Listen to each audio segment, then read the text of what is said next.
नमस्कार जंटी में स्वागत आपका। मैं हूं योगेंद्र। आप देख रहे हैं बड़ी खबर और बड़ी खबर में हम बात करेंगे ईरान इजराइल युद्ध की। तो चलिए, युद्ध एक नए मोड़ पे आ गया है।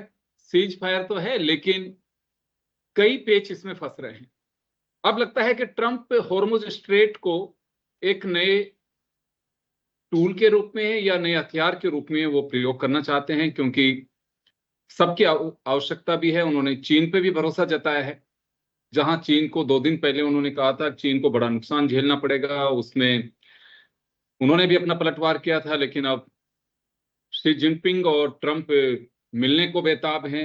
लेकिन कोई बड़ी बात नहीं है, ट्रंप साहब 24 घंटे में अपना बयान भी बदल सकते हैं। तो जैसे कहा जाता है, कई बच्चे कहते हैं कि लल्लू बनाया बड़ा मजा आया, उस टाइप से उनके ट्वीट्स में कई तरह के ट्विस्ट भी आते हैं।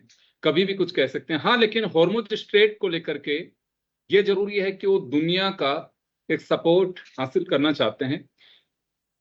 यूके और अन्य देशों ने भी ये बात कही थी कि हॉर्मुज स्ट्रेट तो हमें भी चाहिए, लेकिन जो तरीका है अमेरिका का वो नहीं, उस तरह से नहीं होना चाहिए। हालांकि उन्होंने अपने सोल्जर्स वगैरह सब तैनात भी किए हुए हैं वहां पे।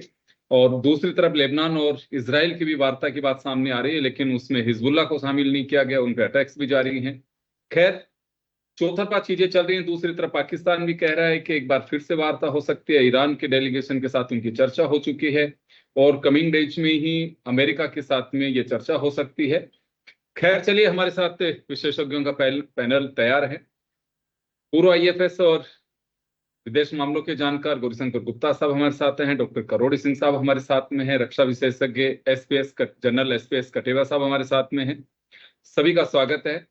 मैं सर, गुप्ता साहब, क्या लगता है आपको कि हॉर्मुज स्ट्रेट को एक नए वेपन की तरह यूज कर रहा है अमेरिका? नमस्कार योगेंद्र जी, नमस्कार हमारे दोनों को पैनलिस्ट को भी और सभी दर्शकों को। देखिए, अभी ये बड़ा इंटरेस्टिंग फेज है। पहले ईरान हॉर्मुज स्ट्रेट को जो है एक वेपन के रूप में यूज कर रहा था। अब इन्होंने उस वेपन को टर्न अराउंड कर दिया और अमेरिका ने पिछले 2 दिन से इसको ब्लॉकेड किया हुआ है। सारे ईरानियन पोर्ट्स को ब्लॉकेड किया हुआ है और जितने भी अनवांटेड वेसल्स हैं उनको आने नहीं दिया जा रहा है। और काफी हद तक ये इनका ब्लॉकेड सक्सेसफुल रहा है अभी तक। एक आध चाइनीज वेसल्स आए, लेकिन वो भी वापस टर्न अराउंड करके चले गए। तो ये एक सक्सेसफुल नीति रही है, क्योंकि पहले ईरान के ऊपर इतना बम्बार्डमेंट हो गया कि उनका इंफ्रास्ट्रक्चर और जो बेसिक इंस्टीट्यूशंस है उनको काफी डैमेज कर दिया है। अब ये इकोनॉमिक ब्लॉकेड है कि अगर ईरान के क्रूड ऑयल नहीं जाता है बाहर, पर्टिकुलरली चाइना के लिए, तो उनका इनकम का सोर्स बिल्कुल बंद हो जाएगा और वो नेचुरली अपने इकोनॉमिक ढांचे को मेंटेन नहीं कर पाएंगे। तो ये एक बहुत बड़ी रणनीति ट्रंप ने प्ले की है और ये काफी हद तक अभी तक तो सक्सेसफुल नजर आ रही है। आईआरजीसी ने चेतावनी जरूर दी है कि अगर ये कंटिन्यू करेंगे तो हम उनके शिप्स के ऊपर हमला करेंगे। लेकिन उनके पास कितनी ताकत बची हुई है ये अब कहना बड़ा मुश्किल है, क्योंकि उनकी ताकतें काफी हद तक डिमिनिश हो चुकी हैं। कुछ होंगी शायद और कुछ फायरवर्क्स हो भी सकता है, लेकिन अभी तक नहीं। इस बीच में ट्रंप दो और प्रयास कर रहा है। एक तो उन्होंने चाइना से एश्योरेंस मांगा है कि आप वेपन्स उनको सप्लाई नहीं करें और आपके जो बैंक्स हैं उनके अंदर ईरानियन मनी नहीं आनी चाहिए। इसके बारे में 2 स्टेटमेंट्स आए हैं और 2 चाइनीज बैंक जिनमें ईरानियन फिनेंशियल डीलिंग है उनको उन्होंने सेकेंडरी सैंक्शन की थ्रेट भी दी है। सैंक्शन नहीं लगाई है, लेकिन थ्रेट दी है। और चाइना ने ये कंफर्म किया है कि हम कोई वेपन सप्लाई ईरान को नहीं कर रहे हैं अभी तक। और ये इसका कॉन्टेक्स्ट ये भी है कि जब प्रेसिडेंट ट्रंप अगले 3-4 सप्ताह में चाइना विजिट कर रहे हैं, तो नेचुरली चाइना भी चाहेगा कि ये एटमॉस्फेयर थोड़ा कोर्डियल रहे और इस बीच में ये एक बड़ा मुद्दा नहीं बने। तो जी। इसी को देखते हुए शायद चाइना इसके ऊपर एग्री कर गया है। वो उनके जो हैं रिजर्व्स काफी हैं ऑयल के और क्रूड के, और रसिया से काफी आ रहा है, तो they can manage for a few more weeks, that's not a problem. और तीसरा जो इश्यू है वो ये है कि अभी ट्रंप कोशिश साइमल्टेनियसली कर रहा है कि किसी तरह से एक डील हो जाए। तो उसने हासिम मुनीर को जो है इधर उधर दौड़ा रखा है। पहले उसको तेहरान भेजा, वो वहाँ तेहरान मिलके आया है, क्या फाइनल ऑफर मिल रहा है तेहरान से पता नहीं। अब उसको लेके वो वाशिंगटन के लिए फ्लाई कर रहा है, तो वाशिंगटन जाएगा। तो वो एक इनके दूत के रूप में काम कर रहा है। मेरे को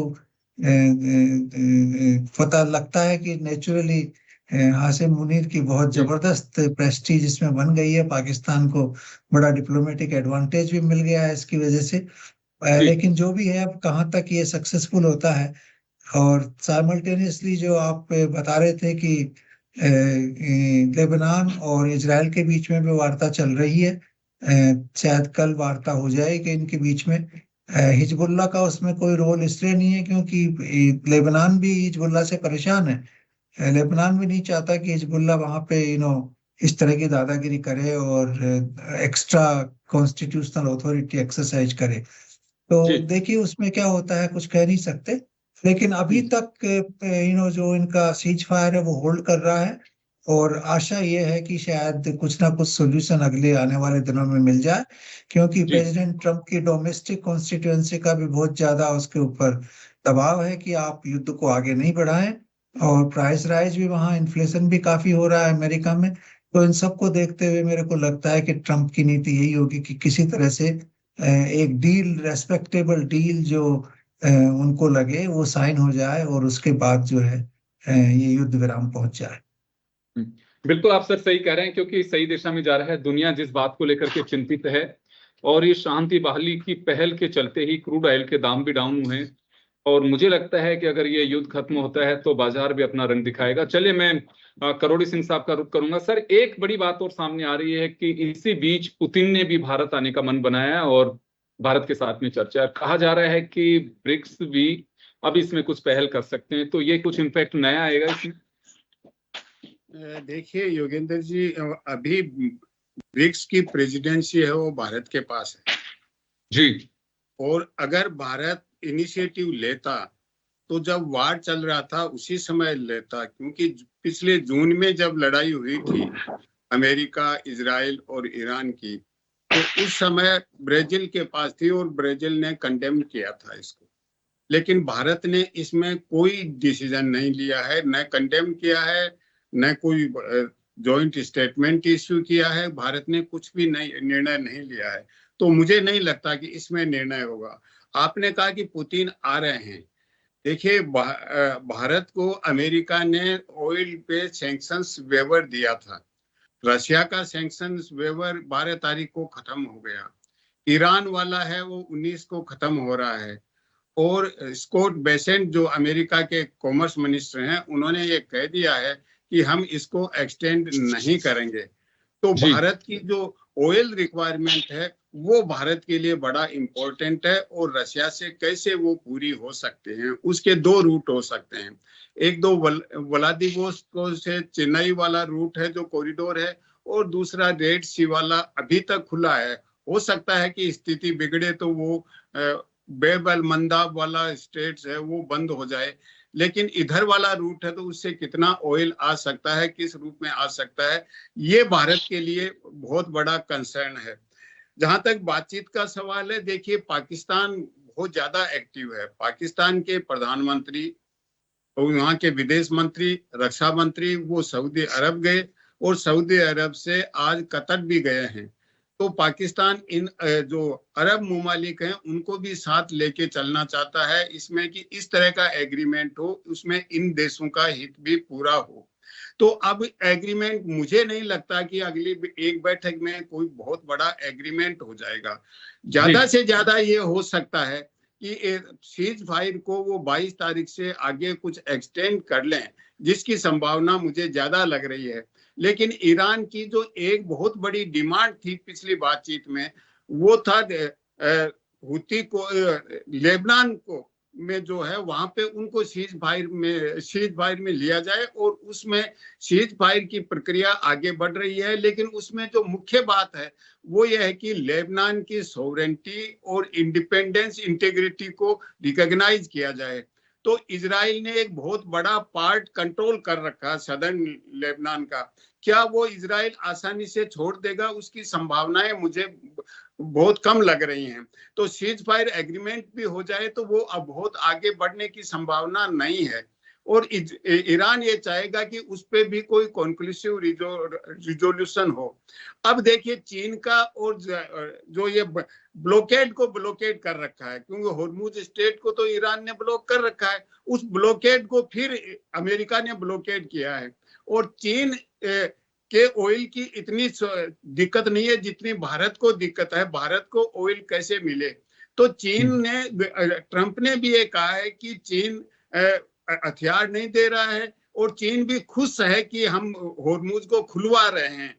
ब्लॉकेड कर रखा है या खुलवा रहे हैं, इसको बड़ा मुश्किल है समझना लगे। एक तरफ तो वो कह रहे हैं हमने ब्लॉकेड कर रखा है, दूसरी तरफ कह रहे हैं हम खुलवा रहे हैं। तो लेकिन दुनिया के दूसरे देश हैं वो बिल्कुल साथ नहीं दे रहे हैं। ब्रिटेन ने खुलकर मना कर दिया कि हम बिल्कुल साथ नहीं देंगे।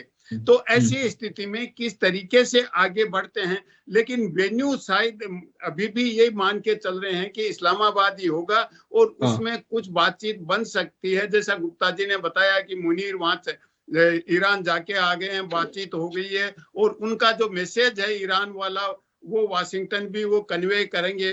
किस तरीके से आगे बढ़ते हैं, टीम कौन सी आती है। एक स्टेज पे ये रिपोर्टिंग हुआ था कि पेजेस्कियन और ट्रंप दोनों पाकिस्तान आ सकते हैं, लेकिन वो तो उसी हालत में आएंगे कि पूरा होमवर्क और ग्राउंड वर्क हो जाए और एक ड्राफ्ट तैयार हो जाए एग्रीमेंट का। उसके बाद उन दोनों के आने का मतलब यही है कि सहमति की ओर आगे बढ़ रहे हैं। और मुझे लगता है कि आप लोगों का इसमें एक स्पष्ट रुख है, और दुनिया का भी लगता है कि एक बार सीज फायर होता है तो दोनों तरफ से चीजें होती हैं। सीज फायर उसी स्थिति में होता है कि या तो बिल्कुल समझ उस तरह की डेवलप होना शुरू हो कि इससे हासिल कुछ होने वाला नहीं है, और ये तो एक अंधा युद्ध लग रहा है कि जिसमें जीतेगा कौन हारेगा कौन। मैं एक आर्टिकल पढ़ रहा था, उसमें यह था कि कुछ बीच का रास्ता निकालने की भी तैयारी है, जिसमें ईरान भी ताल ठोक सके कि हम जीत गए हैं, और अमेरिका भी कह सके कि हम जीत गए हैं। तो मैं कटेवा साहब आपका रुख करना चाहूंगा इस युद्ध में। पहले भी आपने कहा था कि अंधा युद्ध है, और इसमें कौन जीतेगा कौन हारेगा, ये सभी जीतेंगे और सभी हारेंगे, क्योंकि इसमें इंसानियत हारती दिखाई दे रही है। तो आपको लगता है कि कुछ ऐसी भी गली निकाली जा सकती है जिससे ट्रंप के साथ में जीत और हार से ज्यादा माइलेज रखती है उनका अपना एक सेटिस्फेक्शन, जो कहें बस बेबाक कहते रहें। तो ऐसा भी कोई रास्ता इसमें निकाला जा सकता है? देखिए योगेंद्र जी, सबसे पहले तो जो ट्रंप की रिक्वायरमेंट है वो है कि अपने न्यूक्लियर जो उनका प्रोग्राम है एनरिचमेंट का, उसको ड्रॉप करें। उसको रोकें। 10 साल के लिए रोकें, वो बोल रहे हैं। तो 30 साल के लिए रोको, वो बोल रहे हैं 10 साल के लिए रोक सकते। तो उस पे कुछ ना कुछ जरूर ईरान का स्टेटमेंट आएगा कि हम करेंगे, तो सिर्फ पीसफुल रिक्वायरमेंट के लिए, इलेक्ट्रिक जनरेशन के लिए या दूसरे कोई एविएशन के, इन सब चीजों के लिए हम इसको इस्तेमाल करेंगे, और इसको हम न्यूक्लियर वेपन के लिए इस्तेमाल नहीं करेंगे। तो इस तरह का कोई स्टेटमेंट आकर के जो उनका ऑलरेडी प्रोग्राम चल रहे हैं न्यूक्लियर पावर का, उसको वो आगे बढ़ाने की कोशिश कर सकते हैं। परंतु सबसे बड़ा जो वेपन, जो आपने खुद ने बताया है, होर्मुज स्ट्रेट है। ट्रंप के ऊपर ये बहुत बड़ा दबाव है। अगर ये होर्मुज स्ट्रेट को भी खुलवा सकें, और जो ऑयल की रिक्वायरमेंट है पूरी दुनिया की, और वो जो मूवमेंट है उस जगह के ऊपर, पर्शियन गल्फ से लेकर के होर्मुज स्ट्रेट से लेकर गल्फ ओमान तक, इस रास्ते को वो आराम से खुला दें लड़ाई के पहले, तो ये एक उनकी बहुत बड़ी जीत मानेगी। दुनिया भी मानेगी, क्योंकि दुनिया भी शांत हो जाएगी, तो उस दुनिया को फर्क इस सबसे ज्यादा पड़ रहा है। इसके अलावा पाकिस्तान का जो आर्मी चीफ है फील्ड मार्शल मुनीर, उनका एक तो सबसे बड़ा है कि वो अमेरिका के तो नजदीक है। ट्रंप के साथ उनकी पर्सनल इक्वेशन है। पता नहीं कैसे राष्ट्रपति जी ट्रंप उनसे प्रभावित हो गए हैं। परंतु ईरान की, क्योंकि वो ईरान के नेबर हैं, तो ईरान IRGC के जो कमांड स्ट्रक्चर था पुराना और अभी का, उनके साथ मुनीर के अच्छे ताल्लुक हैं, क्योंकि जो दो नेबरिंग आर्मीज के हायरार्की के साथ होते हैं, तो वो उस तरह का उनका वो है। तो इस तरह से वो उसमें आगे बढ़ सकते हैं। परंतु लड़ाई का सिर्फ ये है कि होर्मुज स्ट्रेट खुलेगा। अभी जिस शिप को वो ईरान छोड़ रहा था, उसे अमेरिका आगे नहीं देना, तो अभी बिल्कुल ठप हो गया है। और जो बैकडोर बात चल रही है, ट्रंप को भी मालूम चल गया है, उन पे भी दुनिया भर का प्रेशर है, तो प्रेशर को दूर करने के लिए अभी मुझे लगता है कि वो भी कुछ ना कुछ मानेंगे और इस तरह का एक कोई अरेंजमेंट निकलेगा इनका। हॉर्मुज़ स्ट्रेट को खोल देंगे, उस पर कोई टोल वगैरह नहीं लगेगा, और जो उनका न्यूक्लियर जो है आर्मामेंट की तरफ जो एडवांसमेंट है, उसके ऊपर वो एक उनको स्टेटमेंट दे देंगे कि हम इसे आगे नहीं करेंगे। और सबसे बड़ी रिक्वायरमेंट होगी, एक ऐसा पैकेज ईरान को उनको देना पड़ेगा जिससे ईरान का जो इंफ्रास्ट्रक्चर है उसको रीबिल्ड करने के लिए वो देना पड़ेगा। वो उनकी हालांकि बहुत मोटी डिमांड है, 25 लाख करोड़ की बात उन्होंने कही है, पर देखो कितना क्या मिल पाता है। मैं वापस से गुप्ता साहब का रुख करना चाहूंगा। सर, ये अभी तो ये माना जा सकता है, एक जो हम प्रारंभिक रूप से अगर देखें, जितने दिन से हम तमाम चीजों को देख रहे हैं, एक सही रुख और सही दिशा में चल रहे हैं, या कहीं इसमें किसी का वापस से टकराव जैसी स्थितियां बन सकती हैं, क्योंकि अलर्ट मोड पे दोनों हैं, तैयारियां भी दोनों ओर से हैं, लेकिन अब तो इस चीज को भाप रहे होंगे ये लोग भी कि हाँ, इससे नुकसान ही होगा, फायदा तो कुछ होने वाला है नहीं। तो ये एक रूट है जो इनको नजदीक लेके आ सकता है। देखिए योगेंद्र जी, हम डिप्लोमेसी में एक बहुत बड़ा फेमस सेंटेंस है, जी अंग्रेजी में कहते हैं कि unless everything is agreed nothing is agreed. तो पूरा का पूरा डॉक्यूमेंट जब तक एग्री नहीं होता है, उसमें कहते हैं कि ये क्लोज एग्री हो गई, ये हो गई, ये हो गई, और कुछ क्लोजेज को ब्रैकेट में डाल देते हैं कि इसके ऊपर बाद में डिस्कशन करेंगे, तो वो ब्रैकेट सारे हटे और वो सारी की सारी क्लोजेज एग्री हो तभी जाके एग्रीमेंट साइन होता है। अभी जी एग्रीमेंट तो साइन होने में बहुत समय लगेगा, अभी उसकी संभावना नहीं है, लेकिन एक ड्राफ्ट आउटलाइन जरूर बन सकती है कि ये चीजें हम इन प्रिंसिपल एग्री करते हैं। क्योंकि जब डिटेल्ड एग्रीमेंट होगा उसके अंदर तो पूरी की पूरी जैसे फॉर एग्जांपल अगर एक एग्रीमेंट न्यूक्लियर इश्यू पे साइन होता है तो उसके ऊपर बड़ा क्लैरिटी आएगी कि क्या क्या इंस्पेक्शन होगा और किस किस रूप के अंदर दोनों सरकारें कोऑपरेट करेंगी, आईएईए का क्या रोल होगा। वो तो एक बहुत बड़ा 50-60 पेज का डॉक्यूमेंट बनेगा अलग से। तो वो डॉक्यूमेंट तो बाद में बनेंगे। अभी तो बेसिकली 5-6 जो मेजर इश्यूज हैं उनके ऊपर एक आउटलाइन एग्रीमेंट साइन हो सकता है कि इन प्रिंसिपल हम इन चीजों के ऊपर ब्रॉडली एग्री करते हैं। फिर एक ईच इश्यू के ऊपर फिर बड़ा डिटेल्ड डिस्कशन होगा और उसके ऊपर पूरी आउटलाइन बनेगी। तो मेरा मानना यह है कि अभी कोई फाइनल एग्रीमेंट का हम एक्सपेक्टेशन नहीं कर सकते, लेकिन हाँ, सीज फायर आगे बढ़ सकता है और नेगोशिएशंस आगे बढ़ सकते हैं। ऑफिशियल लेवल्स के ऊपर अलग अलग इश्यूज के ऊपर वर्किंग ग्रुप बना के और उनको सॉर्ट आउट करने की कोशिश की जा सकती है। अगर इनके 4-5 मेजर इश्यूज हैं तो 4-5 मेजर वर्किंग ग्रुप बनेंगे और उन ईच ग्रुप के जो हेड है वो कोशिश करेंगे कि उनके सारे इश्यूज रिजोल्व हो जाए। तो ये एक प्रोसेस डिप्लोमेसी में होता है, वो काफी इंट्रिकेट प्रोसेस है, उसमें इतनी जल्दबाजी से नहीं होगा, बट वो ऑन द होल अगर इन प्रिंसिपल दोनों का एग्रीमेंट हो जाता है कि भाई ये आउटलाइन है, तो फिर डिटेल्स वर्कआउट करना जरूरी होता है। और डिटेल्स में भी कई बार बहुत कॉम्प्लिकेशंस आते हैं और वापस पूरे के पूरे इश्यू खुल जाते हैं। हमने कई बार देखा है ऐसा, पूरा जी इश्यू वापस खुल जाता है डिटेल्स पे जब एग्रीमेंट नहीं हो पाता है।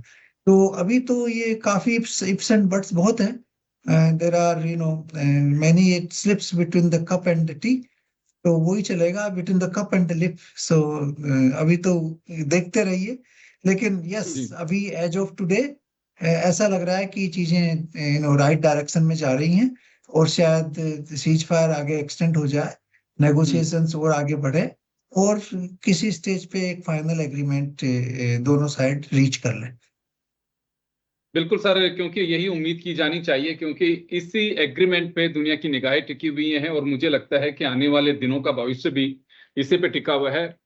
क्योंकि बहुत बड़ी परेशानी में दुनिया आ सकती है अगर ये युद्ध वापस होता है तो, क्योंकि उसके बाद में मुझे लगता है कि एग्रीमेंट कोई आधार नहीं रहेगा, फिर तो एक दूसरे की मारकाट से जो तबाही होगी वही सबसे बड़ा आधार रहेगा। मैं करोड़ी सिंह साहब का रुख करना चाहूंगा। सर, सही दिशा में चल रहे हैं, लेकिन सर ने जो कहा कि डिप्लोमेटिकली तमाम चीजें होती है उसमें सारे ब्रैकेटेज ब्रैकेट्स जो होते हैं वो तब तक नहीं हटते हैं जब तक कुछ भी कहना जल्दबाजी होगा, और ये एग्रीमेंट्स बाद में साइन होते हैं। हाँ, लेकिन एक बार के लिए जो माहौल दिखाई दे रहा है उससे ये तो लग सकता है कि सीज फायर का टाइम बढ़ा सकते हैं, एक बात। दूसरा, सही दिशा में मान के चल सकते हैं कि ये जा रहे हैं अभी, चाहे वो प्रेशर हो, चाहे एक दूसरे की रणनीति हो, जो भी वजह रही हो। देखिए योगेंद्र जी, ये तो हम कह सकते हैं सही दिशा में जा रहे हैं। तो एक जो इम्पोर्टेंट इश्यू होगा वो न्यूक्लियराइजेशन का होगा, एनरिच्ड यूरेनियम। उसको वो मॉस्को में या दूसरी जगह भेजने के लिए तो ईरान एग्री हो सकता है, लेकिन अल्टीमेटली ईरान पूरी तरह से गिव अप नहीं करेगा, क्योंकि न्यूक्लियर बम है वो केवल मास डिस्ट्रैक्शन का वेपन नहीं है, वो एक सुरक्षा का कवच भी है किसी भी देश के पास है तो। क्योंकि आज जैसे नॉर्थ कोरिया के पास है, कोई हिम्मत नहीं करता है, अमेरिका के अड्डे जापान में, साउथ कोरिया में है, तो वो एक सुरक्षा कवच ईरान चाहेगा। अब किस रूप में ईरान उसको उस पे सहमत होता है, अमेरिका सहमत होता है, लेकिन जितने अंतरराष्ट्रीय एग्रीमेंट होते हैं उनमें एक प्रवृत्ति हमने देखी है कि जो बहुत ज्यादा कंट्रोवर्शियल मुद्दे होते हैं उनको या तो पेरिफेरी में डाल देते हैं लास्ट में, या कहीं एनेक्स्चर में डाल देते हैं, और फिर सबसे पहले उसी को ही इम्प्लीमेंट करने का प्रयास करते हैं।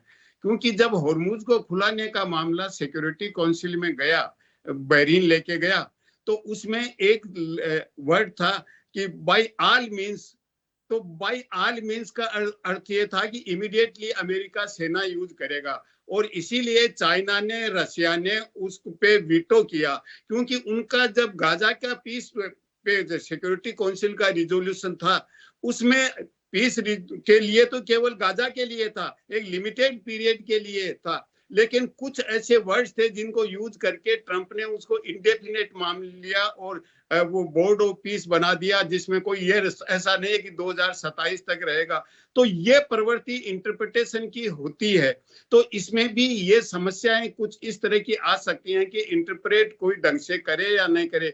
लेकिन मुझे लगता है कि ईरान की जो टीम है वो बहुत ही एनलाइटन लोगों की है, वो अमेरिकन से कहीं ज्यादा एनलाइटन है इंटरनेशनल पॉलिटिक्स को लेके, डिप्लोमेसी को लेके। क्योंकि अमेरिका की तरफ से जो टीम है वो डिप्लोमेसी वाले नहीं है, स्टेट डिपार्टमेंट के लोग नहीं है। कुशनर है, वो रियल एस्टेट डीलर है, विटकोफ है, वो अलग तरीके का है, वो रियल एस्टेट डीलर भी है, एडवोकेट है, लेकिन स्टेट डिपार्टमेंट को पूरी तरह कॉन्फिडेंस में नहीं लिया है, पेंटागन को भी पूरी तरह कॉन्फिडेंस में नहीं लिया है। तो ट्रंप की एक तरह की, ये तो एक तरह से ये लग रही है कि व्यापारिक डील की तरह लग रही है। बिल्कुल बिल्कुल, आप मैंने सही कह रहे हैं। ट्रंप एक रणनीति के तहत आगे नहीं बढ़ते हैं, वो ट्रिक्स से आगे बढ़ना चाहते हैं, और अंतरराष्ट्रीय स्तर पे ट्रिक्स नहीं चलती हैं। क्योंकि अभी जब इस्लामाबाद बातचीत हुई तो उन्होंने तत्काल अपना ने ट्वीट कर दिया, उसके बाद उनको नेशनल सिक्योरिटी काउंसिल की मीटिंग बुलानी चाहिए थी, स्टेट डिपार्टमेंट को डिस्कस करना चाहिए था, पूरी एक मंथन होना चाहिए था, विचार विमर्श होना चाहिए। ट्रंप करते ही नहीं है विचार विमर्श।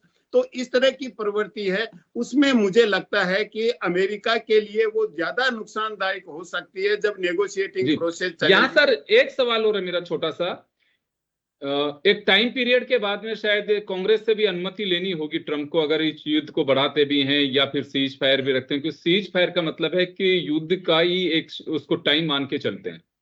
देखिए, तो कांग्रेस में लीगल प्रोविजन है, वो 60 दिन के अंदर लेना पड़ता है। अभी कल परसों सीनेट में आया था ये, तो 47 के अगेंस्ट में 52 से अभी उनको अलाउ कर दिया है ट्रंप के युद्ध को। लेकिन 6 महीने बाद में पूरी कांग्रेस में अच्छी तरह डिबेट होगी और फिर इसको आगे एक्सटेंशन लेना पड़ेगा, नहीं तो नहीं होगा। वो 6 महीने शायद 29 अप्रैल को हो रहे हैं, तब तक तो है, लेकिन फिर भी सीनेट में निरंतर रूप से 60 डेज प्रेसिडेंट के 60 दिन, सर 60 दिन के लिए लेना होता है ये 60 डेज। 6 महीने नहीं, 60 दिन के लिए। बिल्कुल। तो वो 60 दिन 28 या 29 को पूरे हो रहे हैं। लेकिन उससे पहले भी प्रेसिडेंट के राइट्स को लेके, वार को लेके, वार डिक्लेयर करने को लेके क्या अधिकार हैं, उसको लेके सीनेट में निरंतर रूप से मंथन हुआ। कल या परसों भी हुआ है सीनेट में, जिसमें वोटिंग भी हुआ है, और वोटिंग में ट्रंप के फेवर में आए, एक रिपब्लिकन पार्टी का था वो डेमोक्रेटिक पार्टी के फेवर में चला गया, और एक डेमोक्रेटिक पार्टी का जो सीनेटर था वो उधर ट्रंप के रिपब्लिकन पार्टी की तरफ चला गया। तो अभी अमेरिका में इस ट्रंप को कोई बहुत ज्यादा दिक्कत नहीं आ रही है, लेकिन 60 डेज के बाद में दिक्कत आएगी। अब वो सबसे बड़ी समस्या है ट्रंप के लिए है नवंबर का इलेक्शन, और जेडी वेंस के लिए है कि नेक्स्ट वो प्रेसिडेंशियल कैंडिडेट होना चाहते हैं। अगर अमेरिका को पूरा अच्छा डील नहीं मिलता है तो जेडी वेंस के लिए मुश्किल हो जाएगा नेक्स्ट प्रेसिडेंशियल कैंडिडेट के रूप में, और ट्रंप के लिए नवंबर का इलेक्शन मुश्किल हो जाएगा। तो वो ये चाहते हैं कि एक अच्छा डील हो, लेकिन अच्छा डील ऐसा भी हो जो जेसीपीओ हुआ था न्यूक्लियर को लेके 2015 में, जिसको ट्रंप ने एब्रोगेट कर दिया था 2018 में, उससे तो अच्छा होना चाहिए। लेकिन जेसीपीओ में थे दूसरे देश भी सम्मिलित थे, क्या इस एग्रीमेंट में दूसरे देशों को भी वो सम्मिलित करेंगे जो ईरान पे रेस्ट्रिक्शन लगाएंगे, या केवल बाइलेटरली ही होगा? मेरे ख्याल से बाइलेटरल से ज्यादा अच्छा होगा कि कुछ और देशों को सम्मिलित किया जाए, जिसपे ईरान पे भी दबाव बने, अमेरिका पे भी दबाव बने, एक गारंटर के रूप में दूसरे देश उभर सकते हैं। पाकिस्तान उस तरह का नहीं हो सकता। पाकिस्तान के न तो अमेरिका को ज्यादा कन्विंस कर सकता, कह सकता कि आप इतने कंसेशन दीजिए, न ईरान को कंसेशन के लिए कह सकता है। तो निश्चित रूप से एग्रीमेंट की तरफ एक कदम तो बढ़ेगा, लेकिन तत्काल होने की मुझे संभावना नहीं लगती है। जो गुप्ता जी ने बताया कि अलग अलग टीम बनेगी, हर इश्यू पे मंथन होगा, एग्रीमेंट की प्रक्रिया वही होती है कि ऐसा नहीं है कि बैठे और डिसाइड कर लिया है, ये कोई मार्केट प्लेस नहीं है। चलिए मैं सर माफी चाहूंगा, मैं रोकना चाहूंगा सर, समय का अभाव है। तो चलिए हम ये कह सकते हैं कि ये वार्ता सही दिशा में जा रही है, और फिलहाल के लिए जो सीज फायर है ये यूजफुल है, और लगता है कि इससे कोई इनको रास्ता निकलेगा। लेकिन एक बड़ी बात ये है कि ऐसे सीज फायर जो कंट्रीज के बीच होते हैं, उसमें जब तक लास्ट मोमेंट तक भी एक एक चीज को सोल्यूशन नहीं ढूंढ लेते हैं, दोनों में एग्रीमेंट्स नहीं हो जाते हैं, तक भी कहना बहुत मुश्किल है जिन कब बाहर निकल आए और किसके खिलाफ कौन फायर कर दें। तो ये अभी तक तो ये मान के चलिए कि राहत इस वजह से है कि सीज फायर है, लेकिन आफत तब तक मान के चलते हैं कि जब तक एग्रीमेंट ना हो जाए। तो चलिए आप सभी का बहुत बहुत शुक्रिया।